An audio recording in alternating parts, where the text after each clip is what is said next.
Welcome students. आज हम एक बार फिर अपने पॉलिटिकल साइंस की क्लास को कंटिन्यू करते हुए आगे चर्चा करने वाले हैं। जैसा कि आपको टॉपिक दिख रहा है या टॉपिक से आपको पता लग रहा है कि आज हम राजनीति विज्ञान की जो आधुनिक राजनीति विज्ञान की जो विचारधारा है, उस विचारधारा के आधार पर क्या क्या विशेषताएँ निकल कर सामने आती हैं, उन विशेषताओं का क्या करने वाले हैं, थोड़ा अध्ययन करेंगे। जिस तरह से हमने परंपरागत राजनीति विज्ञान के क्षेत्र का और उसकी विशेषताओं का अध्ययन किया था या उसकी चर्चा की थी, उसके आधार पर हम देखेंगे कि इस आधुनिक राजनीति विज्ञान की जो अध्ययन पद्धति है या राजनीति विज्ञान की अध्ययन पद्धति में जो आधुनिकता है या जो समकालीनता है, उस समकालीनता के आधार पर हम राजनीति विज्ञान की किन किन विशेषताओं का समावेश उसमें कर सकते हैं। आपको पता होना चाहिए कि क्रिटिक्स जो होते हैं, आलोचनाएँ जो होती हैं, वो जीवन में बहुत ज़रूरी होती हैं। लेकिन मैं एक शब्द और प्रयोग करूँगा, समालोचनाएँ। समालोचनाएँ भी होनी चाहिए ताकि जिससे व्यक्ति उस संबंधित विषय के बारे में जो कमियां हैं, उन कमियों का पता लगा सके या उस विषय में जो कमियां रह रही हैं, उन कमियों को दूर करते हुए आधुनिक समय के हिसाब से उनको ढाल सके, या फिर वे चीज़ें जो आधुनिक समय के हिसाब से प्रासंगिक नहीं रही हैं, उन अप्रासंगिक चीज़ों को प्रासंगिक बनाने के लिए क्या किया जा सकता है, ऐसे प्रयास किए जाने चाहिए। यानी आलोचक भी आपके जीवन में या राजनीति विज्ञान के अध्ययन क्षेत्र में एक महत्वपूर्ण भूमिका का निर्वहन करते हैं। और ये जो आलोचनाएं हैं, इनको अदर वे में नहीं लेते हुए आप अपने आप को निखारने के लिए, अपने आप को और मजबूत और अच्छा करने के लिए उनके सिद्धांतों का या उनकी आलोचनाओं को पॉजिटिव वे में लेकर आप काम कर सकते हैं। तो ऐसी ही कुछ विशेषताएँ हैं। या हमने देखा कि जो परंपरागत अध्ययन क्षेत्र में या परंपरागत राजनीति विज्ञान का जो अध्ययन क्षेत्र रहा था, उसमें कुछ कमियाँ दिखाई दी और उन कमियों को इस आधुनिक राजनीति विज्ञान दृष्टिकोण के द्वारा दूर करने का प्रयास किया गया। या हम कहते हैं कि आधुनिक जो अध्ययन पद्धतियाँ हैं राजनीति विज्ञान की, उन आधुनिक अध्ययन पद्धतियों के आधार पर अगर विश्लेषण करते हैं वर्तमान राजनीति विज्ञान के क्षेत्र का या विशेषताओं का, तो वे इस विषय को और ज़्यादा प्रासंगिक बनाने में महत्वपूर्ण योगदान दे रही है। कहने का मतलब ये है कि हमें परंपरागत और आधुनिक में समन्वय बनाने के लिए दोनों की विशेषताओं का पता होना चाहिए, दोनों की अप्रासंगिक या अप्रचलित सिद्धांतों का पता होना चाहिए, ताकि हम समय के अनुसार उनमें परिवर्तन कर सकें और किस परंपरागत चीज़ को अपनाया जा सकता है और किस आधुनिक चीज़ को और व्यापक या सरल बनाने का प्रयास किया जा सकता है। कई बार आधुनिकता थोड़ी कठिनता का काम करती है या थोड़ा टफ हो जाता है हमारे लिए, एकदम से आप मॉडर्नाइज अपने आप को कर नहीं सकते, तो वो भी एक प्रोसेस के अंतर्गत आप अपने आप को मॉडर्नाइज करेंगे तो आप उसको जल्दी एडमिट कर लेंगे, उसको अपने व्यवहार में कंटिन्यू कर पाएंगे। और अगर एकदम से आप पूरी तरह से खुद को बदल देंगे एक झटके में, तो शायद आपको एडजस्ट होने में बहुत ज़्यादा दिक्कतें आ सकती हैं, या लोग आपको एक्सेप्ट नहीं करेंगे, या एक्सेप्ट करेंगे तो शायद उतना नहीं करेंगे जितना आपने अपेक्षा रखी होगी। तो इसलिए हम बात करें कि दोनों विषयों के बीच में जो विशेषताएं थी उनकी चर्चा करते हुए चलेंगे, क्योंकि ये हमारे लिए बहुत महत्वपूर्ण है कि हम किस तरह से अपने विषय को तैयार करते हैं।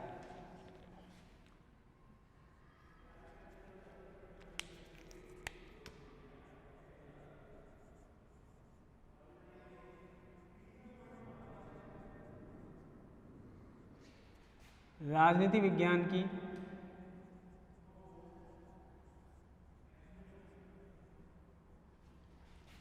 आधुनिक दृष्टिकोण के आधार पर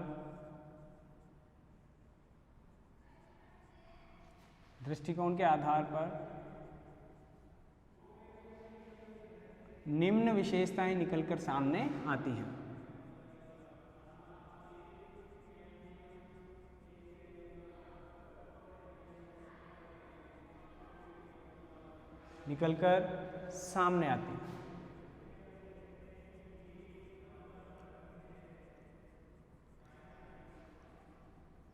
ठीक है, अब कुछ तो हमको पहले से ही ध्यान है और कुछ को हम अभी यहाँ देख लेंगे। तो उनमें सबसे बड़ी जो चीज़ है, पहली तो ध्यान रखें व्यापकता। व्यापकता का मीन्स आप देखेंगे अभी जब हम बात करेंगे एवं गुणात्मकता।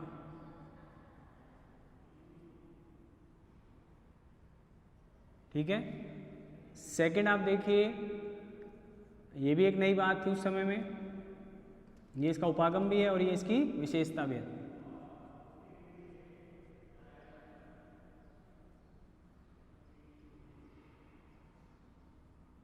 अब मैंने आपको ये इस तरीके से लिखाया है कि अगर 20 से 25 शब्दों में आए तो आपको इस तरह से सेंटेंस पूरा करते हुए लिखना है। जब हम इसका डिटेल करेंगे तो हम इसको गायब कर सकते हैं, पर बल बस इतना उस हिसाब से लिखेंगे।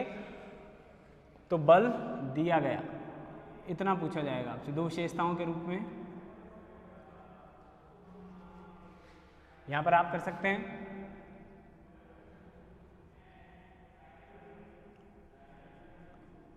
आधारित दृष्टिकोण, ठीक है। इसके बाद आएगा राजनीतिक व्यवहार का अध्ययन, राजनीतिक व्यवहार का अध्ययन किया गया।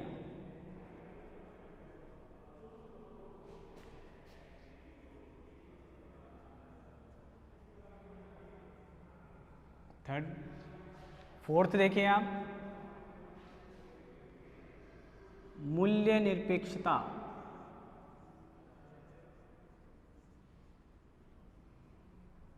इसकी भी बात करेंगे आके। इसके बाद आता है आपके वैज्ञानिकता या वैज्ञानिक अध्ययनों पर बल।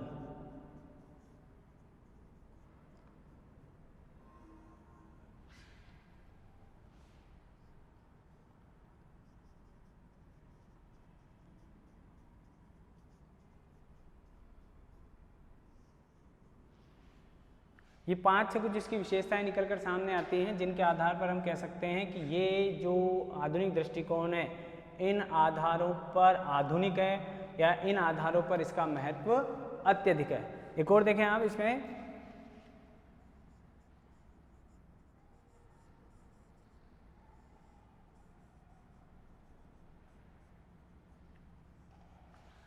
राजनीति विज्ञान की स्वायत्तता,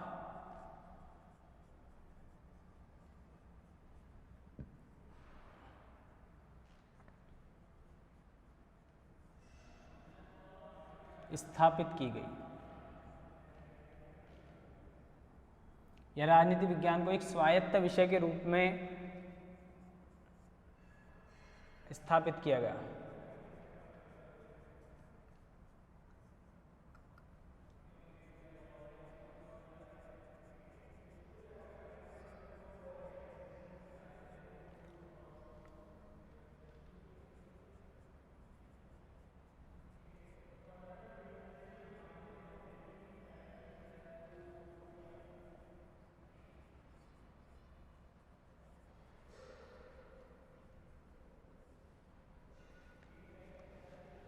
इस तरह के 7-8 जो विशेषताएं हैं, इन विशेषताओं के आधार पर हम आधुनिक राजनीति विज्ञान का जो दृष्टिकोण है उसकी विशेषताओं का अध्ययन कर सकते हैं। लिखने का तरीका ऐसा ही रहेगा, 20 से 25 शब्दों का उत्तर भी क्वेश्चन आता है आंसर लिखने के लिए, तो आप इस तरह से इन में से कोई भी 2-4 पॉइंट लेकर उस उत्तर को पूरा कर सकते हैं। तो यहाँ पर कुछ भी नया नहीं है, जैसा आपने उपागम देखे थे, उन उपागमों से 2-3 उपागम यहाँ पर हैं और उन उपागमों की विशेषता भी वही है और वो उपागम भी इसमें शामिल है, ठीक है। इसका मतलब क्या हो गया कि जहाँ भी व्यवहारवादी अध्ययन किया जा रहा है तो व्यवहारवादी उपागम भी शामिल है और व्यवहारवादी अध्ययन किया जाना भी इस आधुनिक दृष्टिकोण का महत्वपूर्ण आधार है या गुण है। अब ये सब क्या है? ये सब इसे वैज्ञानिकता प्रदान करने के लिए, इसके तथ्यों को वैलिडिटी प्रदान करने के लिए, इसके द्वारा निकाले गए निष्कर्षों को राजनीति विज्ञान में शामिल करने के लिए प्रयासरत किए गए, या उनके द्वारा जो कार्य किए गए हैं वो आगे चल के इसकी क्या बन गए हैं? विशेषताएं बन गए हैं, ठीक है। तो ये इन पर हम एक एक करके चर्चा करने वाले हैं, किस तरह से हम इनको, व्यापकता का मतलब इसका एरिया बहुत ज़्यादा बढ़ गया, गुणात्मक का मतलब पहले से बेटर कंडीशन में आ गया, ठीक है। तो इसकी बात करते हैं हम अब एक एक करके, आप इसको ध्यान से देख लें, एक एक करके आप इनको याद भी करें, अपने दिमाग में बैठाते हुए चलें ताकि आपके लिए फ़ायदेमंद रहेगा ये।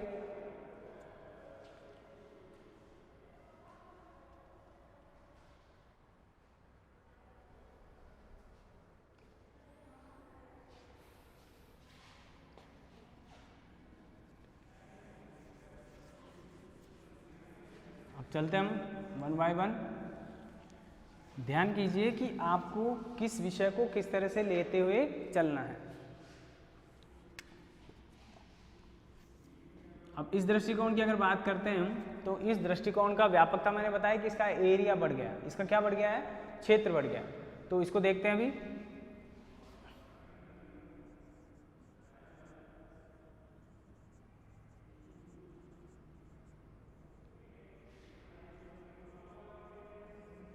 यानी आधुनिक दृष्टिकोण।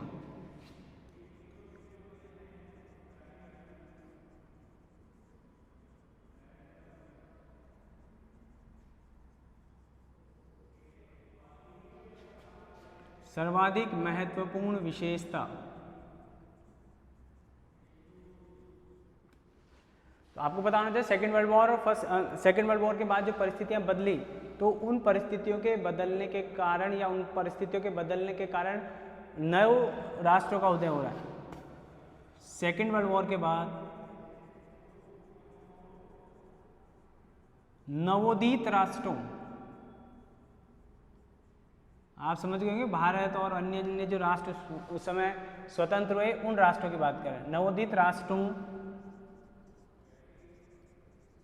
के अध्ययन को भी इसमें शामिल किया गया। अध्ययन को भी इसमें शामिल किया गया। यानी इसका मतलब क्या हो गया, आधुनिक राजनीति विज्ञान के माध्यम से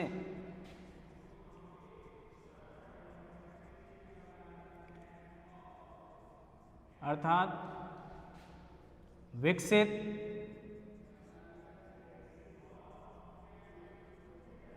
राष्ट्रों के साथ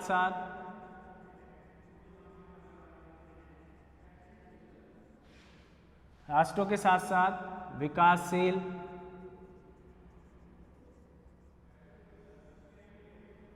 अल्प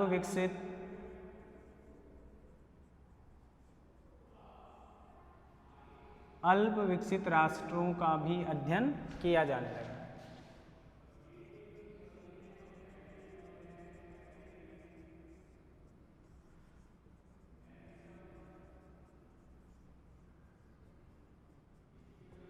ठीक है, ये कोई बड़ी भारी बात नहीं है। आपको पता होना चाहिए कि उससे पहले सेकेंड वर्ल्ड वॉर से पहले जो महाशक्ति राष्ट्र थे वे ज़्यादा महत्वपूर्ण थे, या उनका अंतर्राष्ट्रीय राजनीति पर अत्यधिक प्रभाव रहता था, या उन्हीं का प्रभाव रहता था। दूसरे शब्दों में ऐसा भी कहा जा सकता है, क्योंकि ब्रिटेन जैसा साम्राज्यवादी जो राष्ट्र था उसके नियंत्रण में बहुत सारे राष्ट्र आते थे। फ्रांस, अमेरिका, जापान, रूस आदि राष्ट्रों ने भी अपने प्रभाव को वहाँ पर बनाए रखा। तो उन्हीं राष्ट्रों का अध्ययन कर लिया जाता था, या उन्हीं राष्ट्रों के नेतृत्व क्षमता या उनकी आइडियोलॉजी का ही अध्ययन राजनीति विज्ञान का क्या कहला रहा है, अध्ययन कहलाता था। स्टेट वगैरह जो हमने परंपरागत में पढ़ा था उनका अध्ययन किया जाता था। तो इस तरह से आप देख रहे हैं कि उनको छोड़कर, यानी कुछ राष्ट्रों को शामिल न करके विश्व के लगभग सभी राष्ट्रों का के अध्ययन किया जाना इस प्रणाली का या इस आधुनिक दृष्टिकोण की महत्वपूर्ण विशेषता मानी गई है। आगे देखें आप, इसके साथ साथ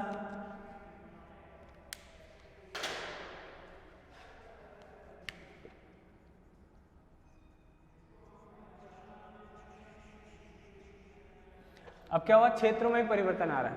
ये तो भौगोलिक रूप से परिवर्तन आ रहा है, अब वहाँ पर राजनीतिक और अराजनीतिक दोनों प्रकार के संगठनों, संस्थानों या व्यवस्थाओं का क्या किया जाने लगा, अध्ययन किया जाना भी इसकी विशेषता मानी गई।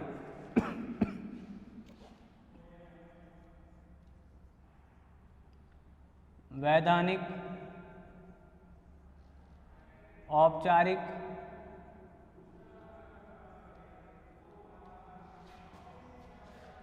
व राजनीतिक संगठन के साथ साथ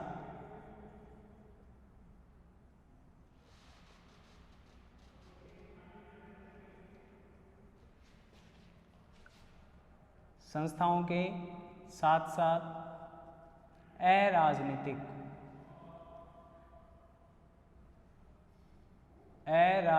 संस्थाओं का भी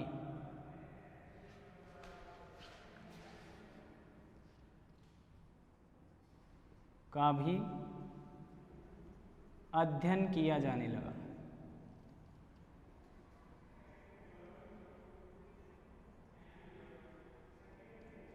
तो आप खुद ही देख रहे हैं कि जब आपके क्षेत्र में, मैंने पहले कहा कि व्यापक हो गया, विस्तृतता आ गई यहाँ पर पहले जो दायरा सीमित था वो दायरा आज आधुनिक दृष्टिकोण के आधार पर क्या हो गया है, असीमित हो गया।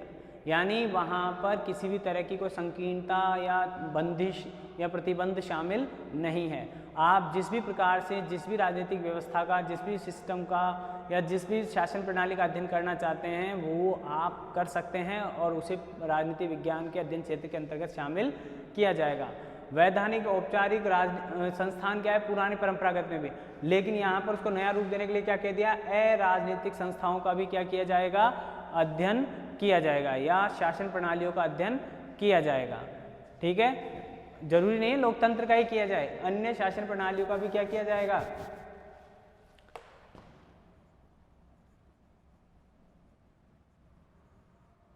लोकतंत्र के साथ साथ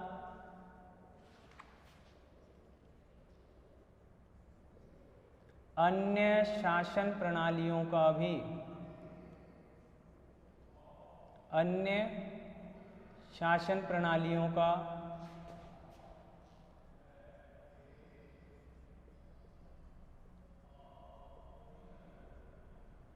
अध्ययन किया जाएगा। ठीक है, अब यहाँ पर गुणात्मकता आ रही है कि उसकी विशेषताओं में उसके जो संबंधित क्षेत्र है उसमें भौगोलिक के साथ साथ अन्य प्रकार के विकासात्मक चरण भी शामिल किए जा रहे हैं। वहाँ पहले लोकतंत्र था, उससे पहले राजतंत्र था, परंपरागत में राजतंत्र को अध्ययन क्षेत्र के अंतर्गत रखा जा रहा है, फिर लोकतंत्र का डेवलपमेंट हो रहा है और अब लोकतंत्र के साथ साथ अन्य प्रकार की जो शासन पद्धतियाँ हैं उनका भी अध्ययन किया जाता है। ठीक है, तानाशाही भी हो सकती है, सैनिक तानाशाही भी हो सकती है और लोकतंत्र तो है, राजतंत्रात्मक लोकतंत्र का भी अध्ययन किया जा सकता है। इस तरह के विषयों का भी अध्ययन करना इस आधुनिक दृष्टिकोण की एक मुख्य विशेषता रही है। देखिए आप यहाँ पर मैंने नवोदित राष्ट्र कहा है, तो वे नवोदित राष्ट्र कैसे हैं, विकासशील, अल्प विकसित। आवश्यकता पड़ रही है क्योंकि अब वो भी अंतर्राष्ट्रीय स्तर पर जो अंतर्राष्ट्रीय राजनीति है या राजनीति विज्ञान के जो क्षेत्र हैं उनमें अपना महत्वपूर्ण योगदान देंगे।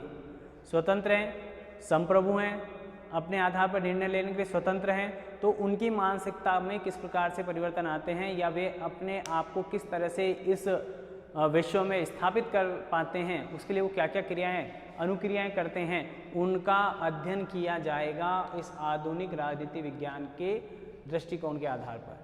ठीक है, आगे चलते हैं। दूसरा जो हमारा बिंदु है उसको देखते हैं।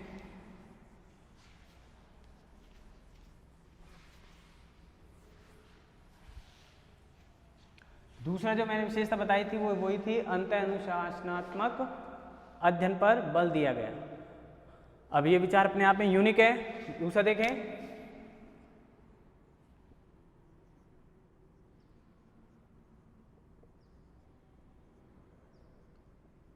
अंतः अनुशासनात्मक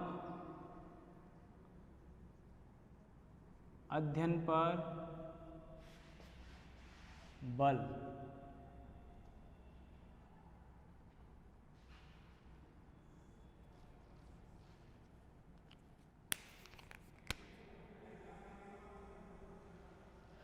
आप देख सकते हैं कि ये जो बात है यह अपने आप में ही इस दृष्टिकोण को आधुनिक बनाती है। जिस तरह से पहले डिवाइडेशन था, सेपरेशन था, हर सब्जेक्ट अपने आप को दूसरे विषय के अनुसरण में काम करने के लिए बाध्य नहीं मानता था, सेपरेट हो रहे थे, लेकिन उनका इफेक्ट ये पड़ रहा था कि सामाजिक विज्ञान विषय के जो सब्जेक्ट हैं वे वास्तव में एक मानव को केंद्र मानकर कार्य करने वाले विषय थे। अगर उन्हें अलग अलग आधार पर अध्ययन किया जाएगा तो शायद वो इतने इफेक्टिव नहीं होंगे, इतना उनका विश्लेषण नहीं कर पाएंगे वो इतनी अलग अलग प्रकारों से या अलग अलग दृष्टिकोणों के आधार पर। तो उसके लिए कहा गया है कि इन सभी विषयों को एक साथ कीजिए या इनके जो सिद्धांत है उन सिद्धांतों का एक विषय के अलावा दूसरे विषय में भी क्या किया जाना चाहिए, प्रयोग किया जाना चाहिए। क्योंकि अध्ययन का केंद्र वही एक व्यक्ति है, एक मनुष्य है, एक मानव है अगर उसके अलग अलग आप दृष्टिकोण से उसका अध्ययन करेंगे तो आप वास्तव में उस मनुष्य का अध्ययन कर रहे हैं, उसकी अलग अलग आवश्यकताएं क्या हैं, अलग अलग नीड्स क्या हैं, अलग अलग आवश्यकताओं को लेकर वो किस प्रकार से अपने विचारों में परिवर्तन कर पाता है, या उसकी अलग अलग आवश्यकताओं को परिवर्तित करने या स्थापित करने के लिए राजनीति विज्ञान किस तरह से महत्वपूर्ण भूमिका निभा सकता है। तो इसको बेस बनाकर ही अच्छा निष्कर्ष निकाला जा सकता है जब आप सभी विषयों से या सभी दृष्टिकोणों से उन परिस्थितियों का विश्लेषण कर पाते हैं। तो देखिए आप, इसीलिए हमने कहा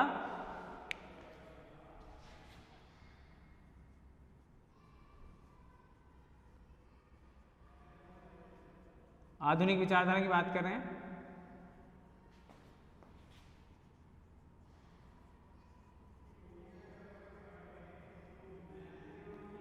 सभी सामाजिक विषयों का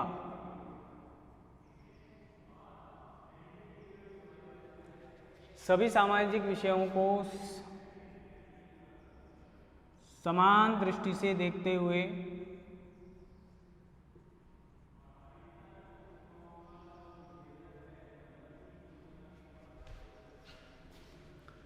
अन्य विषयों के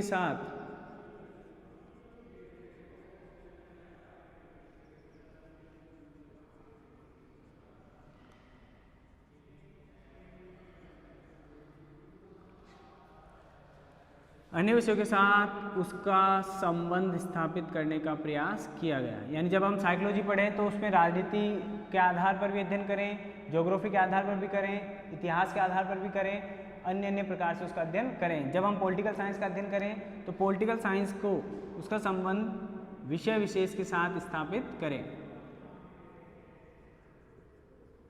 अब हम पॉलिटिकल में हैं तो हम यहाँ पर विषय विशेष क्या हो गया, राजनीति विज्ञान।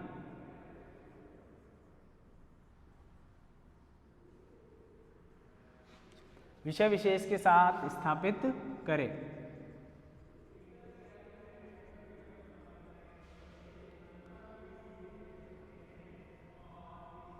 क्योंकि सभी सामाजिक विषय क्या है, मैंने पहले ही बताया, आपस में क्या किए हुए हैं, इंटरकनेक्टेड है, और इंटरकनेक्टेड होने की वजह से उनका कोई थोड़ा बहुत या कहीं ना कहीं अत्यधिक प्रभाव या थोड़ा बहुत प्रभाव कहाँ रहता है, अन्य विषयों पर भी रहता है।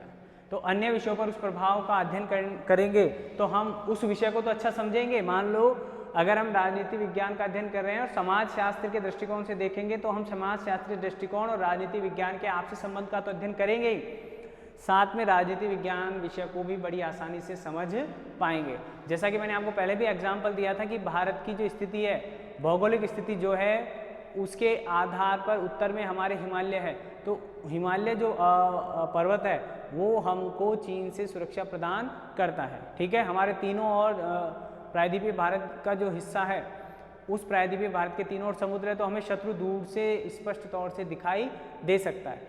तो यहाँ पर हमारी जो भौगोलिक रूप से जो सुरक्षा का दृष्टिकोण है वो हमारे लिए महत्वपूर्ण काम करता है। यानी वो इतना इम्पोर्टेंट हो जाता है कि हमको दूसरे राष्ट्रों की सहायता की वहाँ पर आवश्यकता नहीं पड़ती। निगरानी के परिप्रेक्ष्य से देखें, सुरक्षा की दृष्टि से हम दूसरे राष्ट्रों से अभी भी हथियार खरीद रहे हैं तो वो एक अलग मैटर है, लेकिन भौगोलिक क्षेत्र के आधार पर हमको उतना निगरानी तंत्र स्थापित नहीं करना पड़ता जितना कि अगर हमारे राष्ट्र चारों ओर जंगलों से घिरे होते या हम भारत पाकिस्तान का बॉर्डर पूरा जंगलों से आच्छादित होता तो हमको उस प्रकार से उस भौगोलिक सीमा से इस तरह का नुकसान हो सकता था, लेकिन नहीं है, तो हमको इसका बेनिफिट है।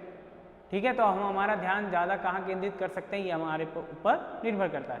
तो इसी तरह से अगर हम देखें सोशियोलॉजिकली तो हम देखें कि समाज जो है, हमारा जो राष्ट्र है, उसके सामाजिक वर्गों के आपस में किस प्रकार की यूनिटी है, किस तरह का उनमें डिवाइडेशन है, किस तरह का उनमें विभाजन हो रखा है, वर्ग विभाजन है, विचारों को लेकर मतभेद हैं, तो उनमें किस तरह से एकता स्थापित की जाए ताकि राजनीतिक नेतृत्व को भी शक्ति मिले।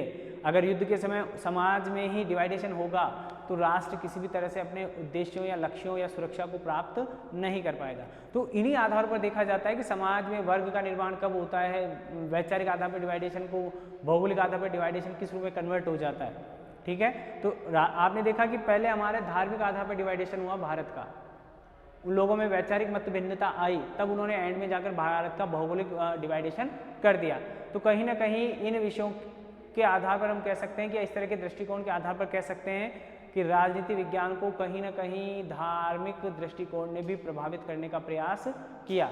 ठीक है, या फिर राजनीतिक मुद्दों को सही प्रकार से हैंडल नहीं कर पाए तात्कालिक सरकार या तात्कालिक राजनीतिक नेतृत्व, इस कारण भारत का भौगोलिक विभाजन हुआ।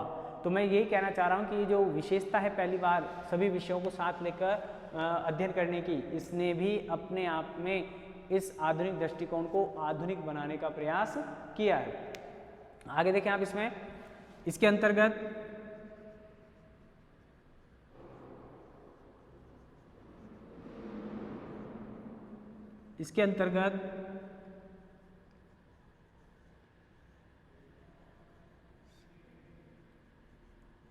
सभी विषयों जैसे समाजशास्त्र, मनोविज्ञान, अभी मैंने आपको भूगोल का उदाहरण दिया ही था, भूगोल, अर्थशास्त्र,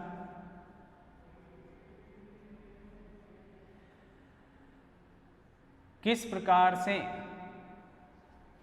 राजनीति विज्ञान को प्रभावित करते हैं या कर सकते हैं,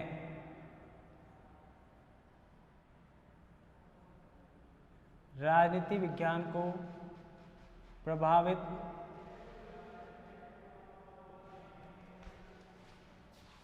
किस प्रकार करते हैं और कर सकते हैं।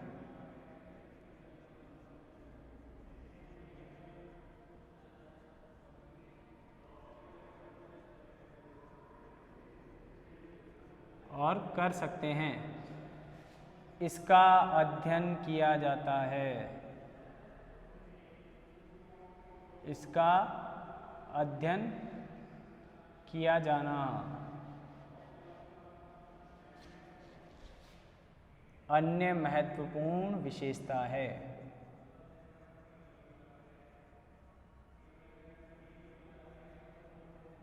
ठीक है, मैंने कई बार इसको बहुत अच्छे से समझा दिया है। ठीक है, आप जब किसी से मित्रता करते हैं, शत्रुता करते हैं, तो आप भी कई पक्ष देखकर करते हैं। तो वे जो कई पक्ष हैं वे यहाँ पर कई विषयों के रूप में आपको दिखाई दे रहे हैं, और जितना आप उन पक्षों का ध्यान रखेंगे उतना ही आपकी मित्रता भी स्पष्ट होगी, आपके जो विचार होंगे वो भी उतने स्पष्ट होंगे, और आप बहुत अच्छे तरीके से किसी बात को रख सकेंगे, किसी बात को समझा सकेंगे और किसी बात को अच्छे से समझ भी सकेंगे। आगे देखें इसमें,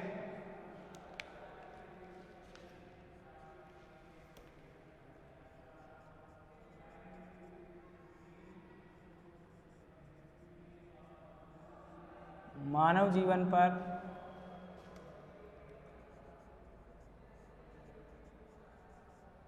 या मानव जीवन का या मानव का कर सकते हैं हम, ये और भी अच्छा हो जाएगा, मानव का अध्ययन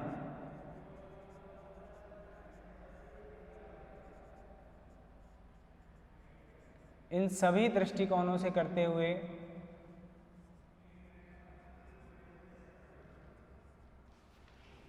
आर्थिक दृष्टिकोण, समाजशास्त्री दृष्टिकोण, ऐसे करते हुए राजनीतिक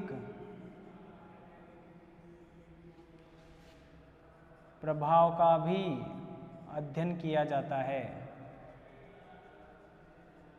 मतलब पॉलिटिकल साइंस का क्या इफेक्ट पड़ सकता है व्यक्ति पर, इसका भी अध्ययन किया जाता है। कौन से में? इस सेकंड वाले विशेषता में। तो आप समझ सकते हैं कि व्यक्ति जब समाज में रहता है, अकेला नहीं रहता है, जैसा कि हमने पहले भी बात कर चुके हैं, समाज में रहता है तो कहीं ना कहीं उसकी दृष्टि को प्रभावित करने का काम करता है, या उसके दृष्टिकोण को प्रभावित करने का काम समाज भी करता है, वो राष्ट्र भी करता है जिस राष्ट्र में रहते हैं, उस राष्ट्र की विचारधाराएं भी करती हैं, उस राष्ट्र के जो कार्य हैं प्रजा के प्रति, जनता के प्रति, वे सभी कार्य उसे अच्छा राष्ट्र या बुरा राष्ट्र घोषित करते हैं। एक धारणा डेवलप होती है, और एक आदमी अगर किसी को बुरा बताएगा तो इन सब आधारों पर जब उसको टेस्ट कर लेगा और सब में अगर वो राष्ट्र असफल है तो वो राष्ट्र क्या कहलाएगा? एक असफल राष्ट्र कहलाएगा। मान लीजिए किसी एक फील्ड में अगर हम असफल हो जाते हैं तो इसका मतलब ये थोड़ी है कि हम सभी फील्ड में असफल हो गए। तो देखा जाता है, अलग अलग पक्षों को देखा जाता है, और उन अलग अलग पक्षों का अध्ययन करना ही अंतः अनुशासनात्मक अध्ययन पद्धति कहलाती है, और ये विशेषता है आधुनिक दृष्टिकोण की। आगे चलें, नेक्स्ट विशेषता को देखिए।